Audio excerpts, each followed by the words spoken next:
कहानी की शुरुआत एक भयावह सन्नाटे और दर्द भरी कराहों से होती है। घीसू और माधव, बाप बेटा, अपनी झोपड़ी के बाहर अलाव जलाकर आलू भून रहे हैं। अंदर माधव की पत्नी, बुधिया, प्रसव पीड़ा, लेबर पेन से तड़प रही है।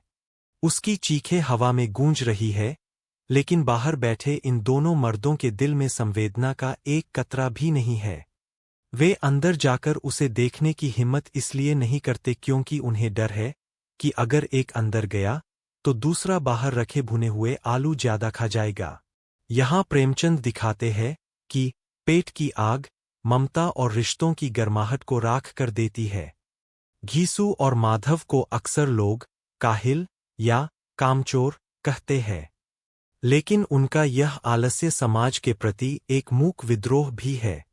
उन्होंने देखा है कि गांव के जो किसान दिनरात खेतों में हाड़तोड़ मेहनत करते हैं, उनकी स्थिति भी उनसे बेहतर नहीं है। वे भी भूखे ही मर रहे हैं। इसलिए घीसू ने यह मान लिया है कि जब मेहनत करने के बाद भी भूखा ही रहना है, तो मेहनत क्यों की जाए। वे उस सर्वहारा वर्ग के प्रतीक है जो व्यवस्था से पूरी तरह टूट चुका है। सुबह होती है और बुधिया शांत हो जाती है। वह मर चुकी है। अब समस्या यह है कि उसके दाह संस्कार के लिए न लकड़ी है न कफन। घीसू और माधव गांव के जमींदार के पास जाते हैं। जमींदार उन्हें नफरत की नजर से देखता है, लेकिन धर्म के नाम पर वह 5 रुपए फेंक देता है। जमींदार को देखकर गांव के अन्य लोग भी चंदा देते हैं। देखते ही देखते उनके पास 5 रुपए जमा हो जाते हैं, एक ऐसी रकम जो उन्होंने अपनी पूरी जिंदगी में एक साथ कभी नहीं देखी थी। जब वे बाजार कफन खरीदने जाते हैं, तो उनके भीतर का मनोविज्ञान बदलने लगता है। वे दुकानों पर कफन देखते हैं, लेकिन उनका मन नहीं मानता। यहाँ प्रेमचंद ने एक गहरा व्यंग्य सैटायर किया है। कैसी अजीब रस्म है, जिसे जीते जी तन ढकने को चिथरा न मिला, उसे मरने के बाद नया कफन चाहिए। कफन तो आखिर जल ही जाना है। यह तर्क उनकी अंतरात्मा को शांत करने के लिए काफी था। वे कफन खरीदने के बजाय एक मधुशाला, शराबखाने की ओर मुड़ जाते हैं।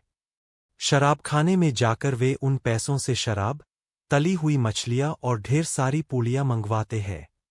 यह उनके जीवन का सबसे सुखद क्षण था। जिस बहू ने मरते मरते उन्हें ये पैसे दिलवाए, वे उसे दुआएं देने लगते हैं। घीसू कहता है, वह बैकुंठ जाएगी। उसने हम दोनों की तृप्ति का इंतजाम कर दिया। माधव कहता है, लेकिन दादा, दुनिया पूछेगी तो क्या कहेंगे कि कफन कहाँ है। घीसू का जवाब, वही लोग फिर पैसे देंगे जिन्होंने आज दिए हैं। अंत में वे बची हुई पूड़ियां एक भिखारी को दे देते हैं, मानो वे खुद बहुत बड़े दानवीर बन गए हों। फिर वे नशे में झूमते हैं, नाचते हैं और अंततः बेहोश होकर वहीं गिर जाते हैं। कहानी का गहरा संदेश और सामाजिक विश्लेषण। आर्थिक विवशता और नैतिकता। कफन यह सिद्ध करती है कि नैतिकता और संस्कार सिर्फ भरे पेट वालों की जागीर है। एक भूखा इंसान आदर्शवादी नहीं हो सकता। घीसू और माधव का अपनी बहू की मौत पर शराब पीना उनकी क्रूरता नहीं, बल्कि उस समाज पर तमाचा है जिसने उन्हें इंसान से जानवर बना दिया। धार्मिक ढोंग पर चोट।